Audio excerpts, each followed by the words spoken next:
అయోధ్య రాముల వారిని తలుచుకోకుండా ఉండలేము. అలాగే అయోధ్య పూజా సామాగ్రి కూడా వాడకుండా ఉండలేము. అయోధ్య పూజా సామాగ్రి వాడండి, మీ పూజని పరిపూర్ణం చేసుకోండి. డీలర్షిప్, డిస్ట్రిబ్యూషన్, హోల్సేల్ కై సంప్రదించవలసిన నంబర్లు.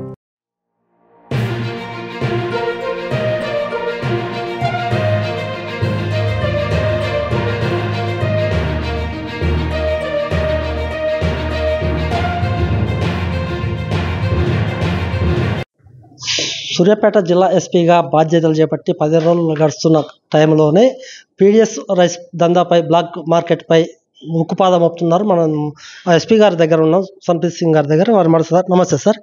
మీరు వచ్చిన కొద్ది కాలంలోనే పీడిఎస్ రైస్ మీద బ్లాక్ దందాపై ఉక్కుపాదం మోపారు. ఇప్పటికి ఎన్ని కేసులు నమోదు చేశారు, ఎంతమంది అరెస్ట్ చేశారు? ఇప్పుడు 12 కేసులు ఇప్పటి వరకు రిజిస్టర్ చేసినాము. ఇవాళ కూడా కొన్ని అట్లా అవుతున్నాయి.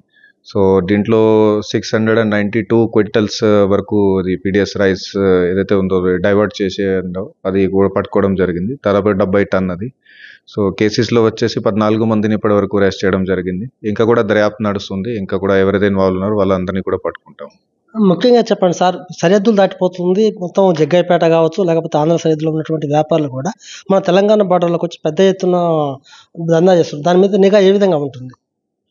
అదే ఇక్కడ వచ్చిన తర్వాత గవర్నమెంట్ది కూడా మీకు తెలుసు, క్లియర్ కట్ పాలసీ ఉంది దట్ ఇందులో పీడిఎస్లో ఎట్టి పరిస్థితుల్లో కూడా స్మగ్లింగ్ జరగకూడదని. సో అట్లాగే దాంట్లో అదే నేపథ్యంలోనే మేము ఇక్కడ ఇంటెలిజెన్స్ నెట్వర్క్ కూడా కొంచెం స్ట్రాంగ్ చేసినాము. సో ఇందులో ఎవరైతే ఇది సప్లయర్స్, ట్రాన్స్పోర్టర్స్, సెల్లర్స్ అట్లా ఉంటారో, డైవర్ట్ చేసే వాళ్ళు ఉంటారు, వాళ్ళందరి మీద దృష్టి సారించడం జరిగింది. సో ఆ దృష్టిలోనే రిజల్ట్ ఏదైతే అదే ఇంతవరకు ఇప్పుడు పట్టుకోవడం జరిగింది. కానీ ఇంకా కూడా ఎఫర్ట్స్ కంటిన్యూ అవుతున్నాయి. ఈ దందా చేసే వారి మీద పీడీ యాక్ట్ పెట్టే అవకాశం ఉందా సార్? ఇప్పటికైనా పీడీ యాక్ట్ నమోదు చేశారా? ఇంకా చేయలేదు, కానీ ఎందుకంటే లాస్ట్ 2-3 డేస్ ప్రోగ్రెస్ ఇది. సో ఇంకా వర్కౌట్ చేస్తున్నాము. సో డెఫినెట్లీ అట్లా పాసిబుల్ ఉంటే అది కూడా చేస్తాం. సార్ చివరిగా చెప్పండి సార్, ఇదంతా దందా కూడా ఎవరైతే రేషన్ డీలర్స్ ఉన్నారో వారి నుంచి దందా నడుస్తుంది. వారి మీద జిల్లా కలెక్టర్ గారు మీరు ఏమైనా సమన్వయం చేసుకొని దాడులు చేసే అవకాశం ఉందా? ఇప్పుడు ప్రైమరీ స్టేజ్లోనే ఉంది ఇన్వెస్టిగేషన్. సో అట్లా మేము చెప్పలేము దట్ డైరెక్ట్గా రేషన్ డీలర్స్ ఇన్వాల్వ్ ఉన్నారా లేరా అని. సో ఇన్వెస్టిగేషన్లోనే మొత్తం తెలుస్తుంది ఇది ఎవరెవరు ఇన్వాల్వ్ ఉన్నారు. కానీ అడ్మినిస్ట్రేషన్ మొత్తం కలిసి ఇది చేస్తున్నాము. సో కలెక్టర్ గారితో కూడా అది మాట్లాడడం జరిగింది ఈ విషయంలోనే. సో కంబైన్డ్గా రేట్స్ కూడా కంటిన్యూ చేస్తాము ఇట్లాగే. కానీ పబ్లిక్కి ఒకటే విన్నపం ఉంది, ఎక్కడైనా ఇన్ఫర్మేషన్ ఉంటే ఇట్లా చేస్తున్నారని దయచేసి మాకు ఇన్ఫార్మ్ చేయండి. So that we can take appropriate action.